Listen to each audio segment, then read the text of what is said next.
Welcome back. The Rabbids really like to be electrocuted. They love it. You can't torture these guys. Electroshock therapy is the least of the worries this game has. Alright, let's dress you up in our love. So there's another thing here. There's this loose wire that's inside the Wii remote. These guys really like to be electrically tortured.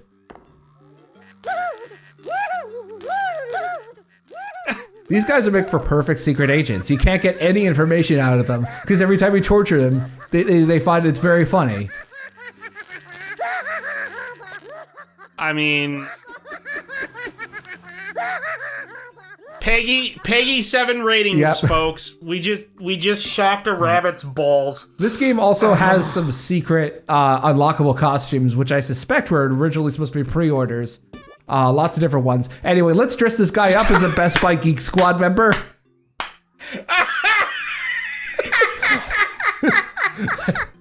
I should point out that these are not like skins or costumes. They're just really well painted textures that the dev team made. Oh. If you ever had a fantasy of wanting to beat up a member of the Geek Squad inside a Wii remote. So they drew these using the paint tools that are available. They're way too precise. It must have been an internal art tool. Sure. I'll be showing off some of the other unlockable costumes. As I mentioned before, I suspect that these were meant to be pre-order bonuses until they realized that the Wii's internet capabilities were garbage, so they hid them in these secret codes that you can unlock. They're basically cheat codes.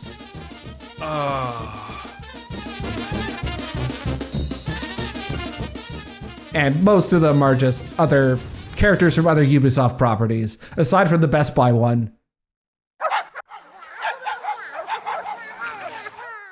Finally, somewhere where the rabbits belong.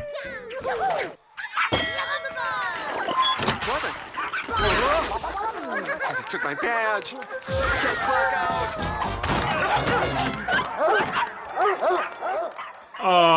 Oh, I forgot that there were Chihuahuas as well. Somehow I completely forgot. Like, the variants of these dogs, I mean, they don't really show up that much. But you basically have to scream at them to knock them unconscious. And they will eventually get up if you leave them for too long without collecting them. Just like a real Chihuahua. You've experimented on a lot of Chihuahuas, I take it. We recommend purchasing 5. Yeah, I had a professor in college that ran a Chihuahua rescue. Anyway. I'm freezing my bum off. Remember, we're going for a Peggy 7 rating. We can't say ass. But we can have a very detailed sequence, multiple detailed sequences, where crazy cartoon rabbits steal a cancer patient from the hospital that he's in. But we can't say ass. But I mean, that's a heartwarming family adventure story, okay, right? you got me there. That's a Lifetime movie. Come on, we're stealing a cancer patient for one last good time. That's a really sweet and endearing and heartwarming movie. Lifetime or Hallmark? I'm not sure. Either or, it doesn't matter. Also, new fragrance for her. That's just the name of the brand, apparently. For her. They had to make a whole separate corporation when it came to designing perfumes for men. Just wouldn't fit the brand, I guess. I'm assuming your traction is different when you're on water. Oh yeah, it's even worse than normal. Okay. There are a couple of different other services that screw with your controls even more than usual. Don't wait till you need something to buy it. This game's satire is extremely subtle. I can barely tell that it's there. You gotta really look for it. If you want the satire to be more obvious, you should buy the Satire add-on. Or at least the Satire add-on that they were going to chop off as DLC until they realized that we couldn't handle that. DLC? No, we don't do that around here.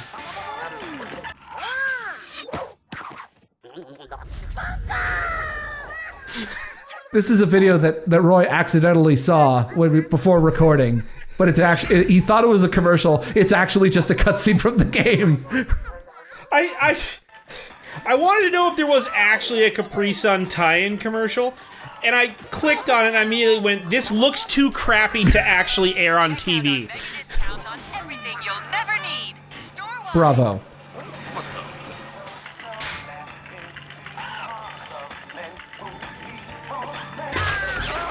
Yeah, this is Boogie Wonderland by Earth, Wind & Fire. A great song, but again, doesn't really click Fit, thematically with what I think they're doing. Because I don't really know what they're doing. I guessed before, based on my earlier memories of this game, before I started recording this footage, that it was, easy listening versus crazy, chaotic stuff. I'm warning you. Anyway, this whole time we've been finding stuff for the blower Rabbid. He needs pipes for some reason. So we're gonna get them for him.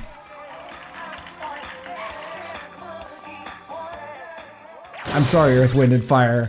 You're too boring for the Rabbids. What? Oh my god! Can't a girl shop in peace anymore? I guess now I should talk about the song that's playing. It is, I hope I'm pronouncing this correctly, it's Sanja Kazurgalai. It's Serbian for sleigh bells. It is a folk song from the 1930s. Interesting thing about that is that it was later covered / stolen, translated, however you want to put it, by Les Paul in the 1950s as a completely different song called Johnny's the Boy for Me. And the lawsuit for that ended up being one of the first major music plagiarism lawsuits in modern history.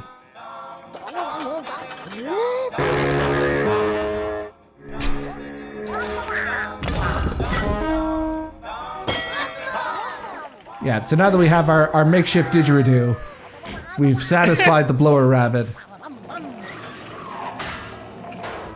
We've blown harder than he has. You know what? I'm just gonna leave that setup for you. It's a free it's a free setup. Come up with the punchline at home. Submit your best punchline. Work and shop in peace. For everything else that's going on, it didn't occur to me how dangerously innuendo-y, I guess, the calling him the blower rabbit actually was. I am almost completely certain that it was intentional. Get lost! Out of here! Hey, it's Donkey Kong. Yeah, pretty much. Although we do have the option of shooting the, not the barrels, the inflatable obstacles here with the rabbit that's living in the Wii remote. And in fact, there will be later variations on this puzzle that require us to do that in order to pass.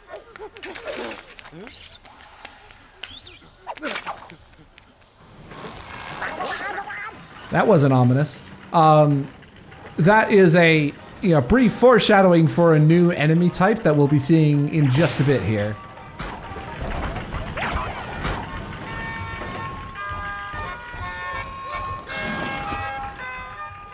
I don't remember what this song is. It may just be like a generic royalty-free song, I guess. They can't all be famous. I mean, they ran out of money eventually for the licensing agreements. They had to spend all that money getting the rights to the Geek Squad. Shopping and the civic duty. Don't miss our Patriots Week special. I forgot about that line that apparently puts this game in the US, even though there are some of the satire in this game seems to be more about French capitalism, like immediately post-war. But I don't know, maybe they were trying to streamline it. Get back here. I love the giant Legos. I don't remember the name of this particular song. I'm just going to guess, or I'm assuming that all of the songs are traditional folk songs. The ones that I've picked out, I'll mention as they come by, but anyway, this is the Verminator. Most of the enemies that we'll be seeing from now on, or the new enemies at least, they are variations on the Verminator.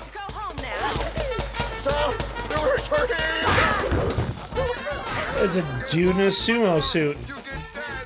And they have a particular theme, which I'll talk about later because it wasn't on screen. Not on screen. It wasn't heard for very long, but that is one of the ones that I definitely know is a folk song, or at least a traditional tune. I'm curious as to how many of our viewers are from the Balkans or have family who are from there, who are just completely freaking out because the songs from their childhood are in this game for no reason. Part of me thinks that the band, Fanfare Vagabonds, wanted to get paid for their work, but they didn't want to actually do any work for it, so they decided we'll trick these, ignorant French developers into just, re-recording our backlog of old material. They'll never notice. It's all foreign to them. And then you get that one old French guy that's like, no, I have this album. Strangely enough, when it comes to Fanfare Vagabonds, I've seen some footage of them at various music festivals in Paris. Apparently they have one album. I was not able to get any information on that album except for the cover. I have no other evidence that it exists. They're a very off-the-grid band.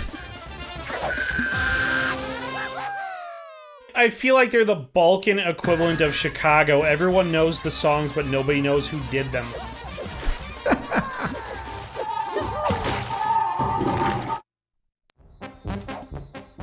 Anyway, there we go. 23,000 feet. That is the requirement to see the ending. And we're actually going to be learning a new technique in this level, which is rare, because most of the end of world or end of section levels are pretty pointless. But this one actually gives us useful stuff.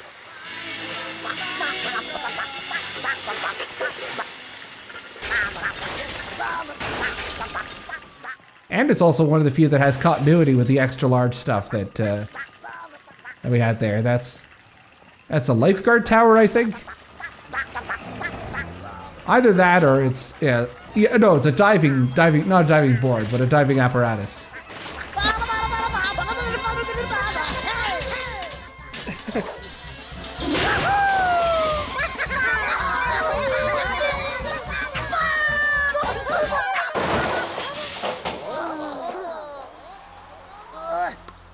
The really messed up thing is that they have only 3 days to get to the moon before it destroys the Earth. Clock's ticking, boys.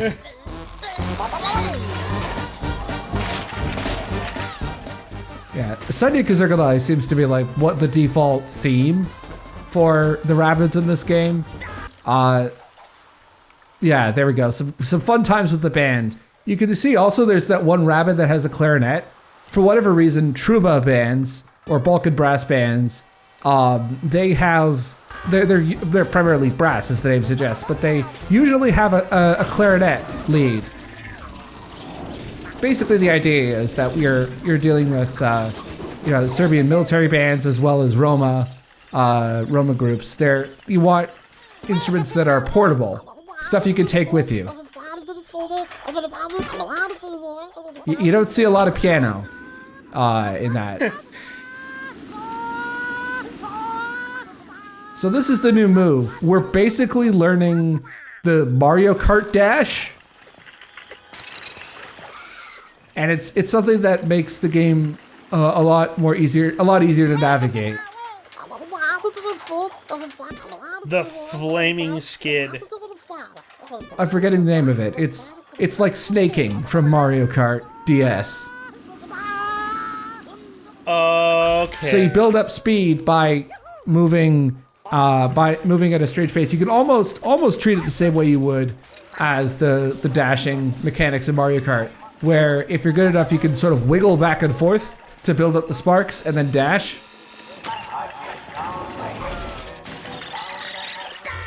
It's a bit weird, but you get the hang of it. and it makes precise navigation much easier, by which I mean fairly difficult as opposed to very difficult. It's a bit weird, but this is a Rabbids game. Also, for some reason, cardboard boxes are an insurmountable obstacle unless you're using the flaming skid boost. Damn cardboard. Just incredibly stable and durable. Only the power of the flaming skid can stop it. Oops. You also have these half-pipe ramps. Please tell me that falling off that pit didn't cause you to die in what is basically a hub world. It's kind of inconsistent.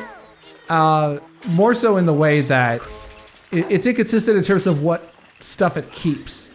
Like, the collector rabbits are supposed to be checkpoints. You store your stuff so that it doesn't you don't lose it when you die.